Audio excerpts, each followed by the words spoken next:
Hello there, this is chapter 5.2 and is the second lecture of this two-part series. Let's get started. There will be two videos for chapter 5.2, the first of which looks at the Cahn, Ingold and Prelog rules for assigning R and S configurations to chirality centers, and the second is concerned with Meso compounds, achiral compounds and racemates. Let's meet the gang. This is Cahn, Ingold and Prelog. These are the three chemists that brought about the nomenclature rules for designating an absolute configuration to a chiral center. The following assumptions make it easy to assign either an R stereocenter or an S stereocenter to a chiral carbon.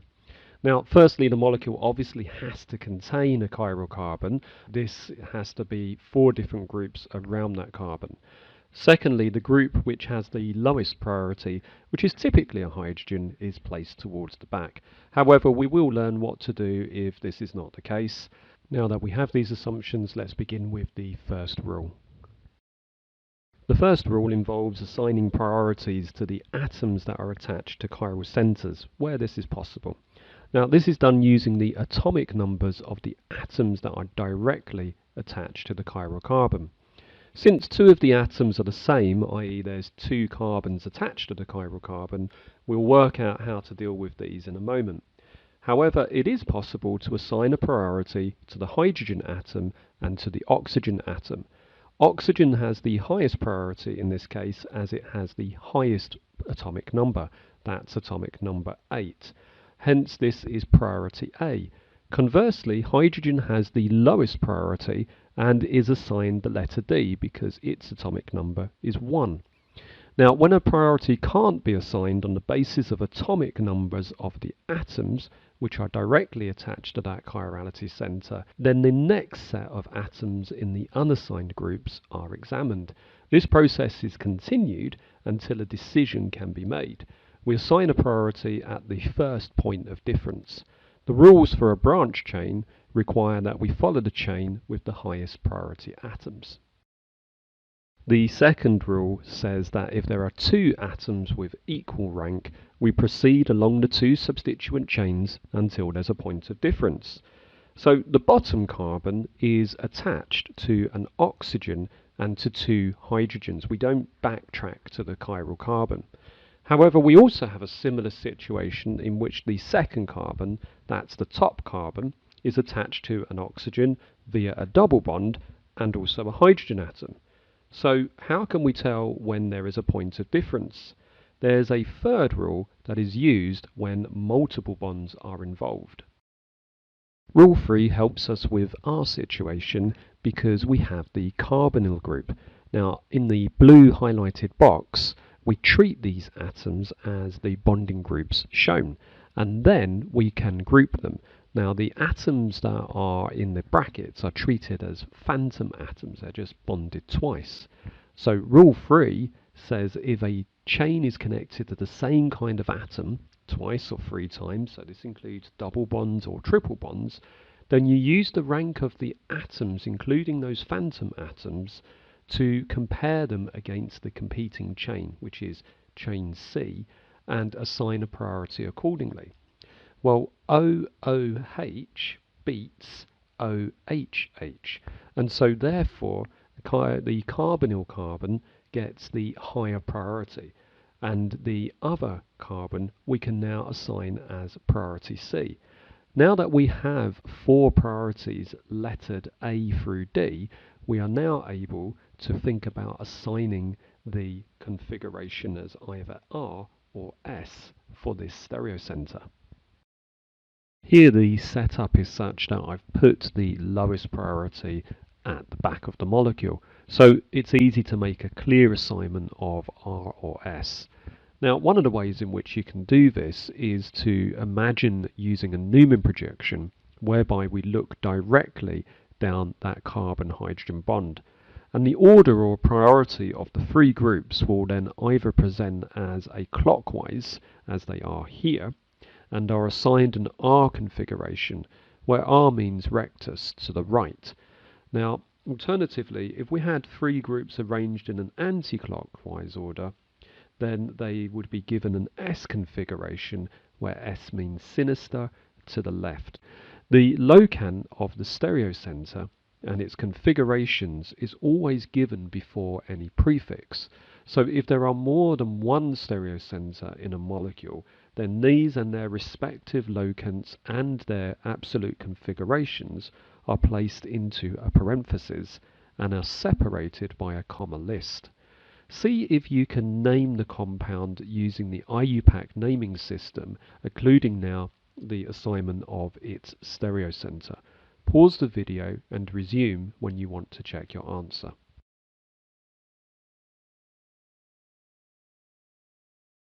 Okay, so this molecule is called 2R23-dihydroxypropanol. But what do we do though if the lowest priority group is not at the back? Don't worry, we've got some tips on how to deal with this now.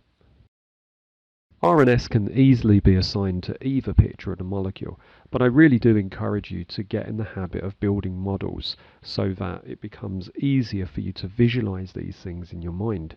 So I appreciate not everyone is good at visualizing in 3 dimensions, and there are some tricks to put the number 4 priority in the back without performing a mental rotation.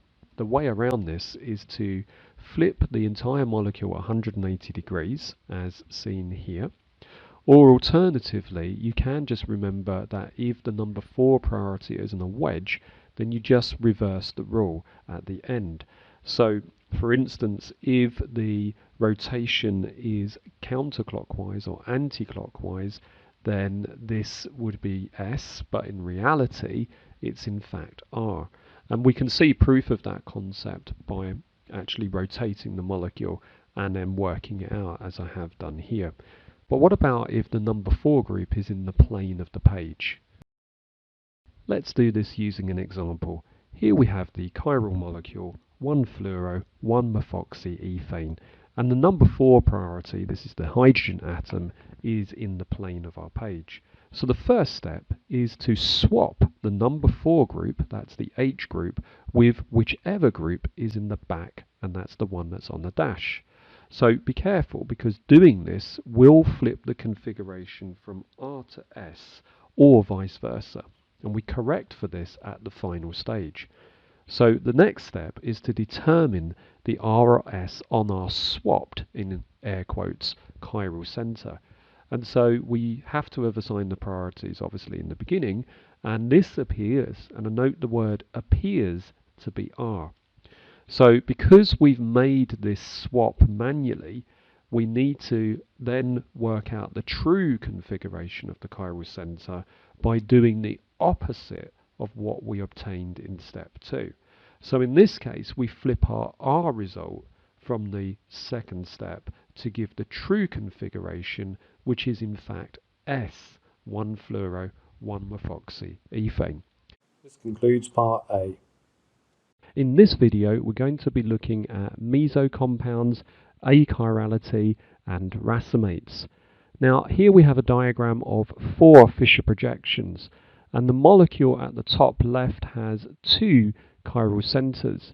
So we would expect 4 stereoisomers, wouldn't we? Well, as it turns out, no. 2 of these are exactly the same as each other, the top left and the bottom left. These are what are known as meso compounds. This is because they have an internal mirror plane of symmetry, and so it's possible just to rotate one molecule round and it to be exactly the same as the other molecule. But with the 2 on the right, this is not possible, and these are enantiomers of each other. Meso compounds are achiral compounds that have multiple chiral centers.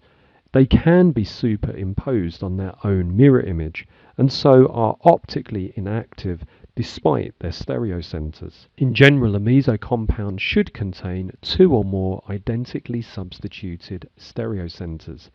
Also, they have to have an internal symmetry plane that divides the compound in half. These 2 halves reflect each other by the internal mirror.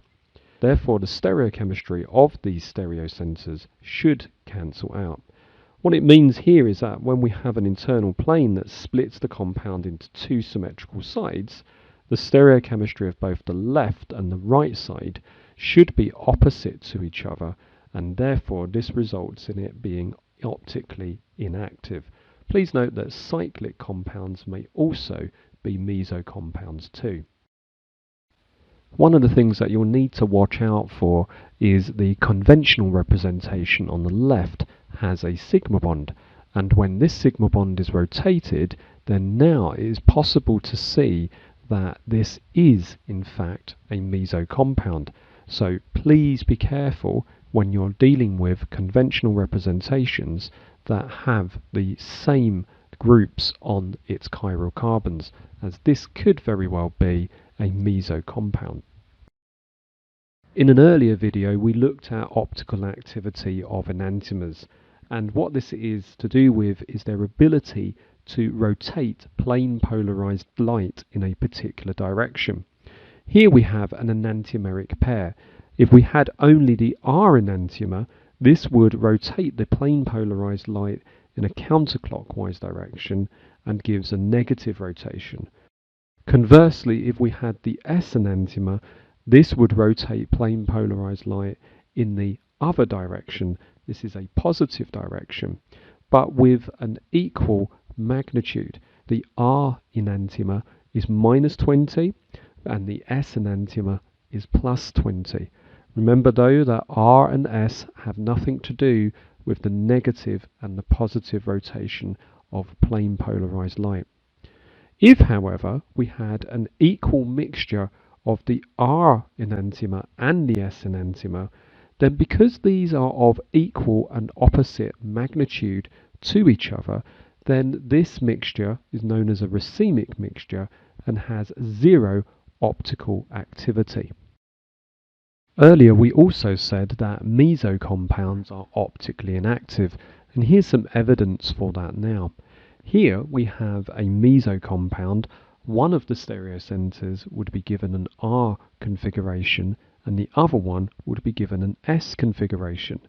Just like in the racemic mixture where we have equal and opposite specific rotations, the same would occur for a meso compound, just that this happens because there's an internal plane of symmetry. So the whole molecule is not optically active. We saw that a racemic mixture is really a one-to-one mixture of a pair of enantiomers, and we know that that mixture is optically inactive because their optical rotations cancel out with each other. Is it possible to separate a racemic mixture? The answer is yes, and we take advantage of converting these into diastereomers by a process known as resolution. The way this works is that we have a mixture of enantiomers which are inseparable because they have identical physical properties, but we react them with a known chiral reagent. This gives us now a mixture of two sets of diastereomers, and these we can separate and purify because those will have unique physical properties. Once we have the isomer of interest, in this case we're looking for the plus isomer of A, then we can split these apart again to give us our single enantiomer and then recycle that chiral reagent. And the reason that we want to recycle the chiral reagent is because these are incredibly expensive. This is a very labor intensive process, and I'm trivializing it by showing you this resolution scheme. Often chemists will want to try to perform asymmetric syntheses rather than try to undergo resolution to get their product out. This concludes chapter 5.2.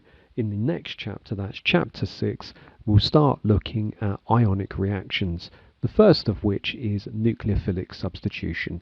See you there.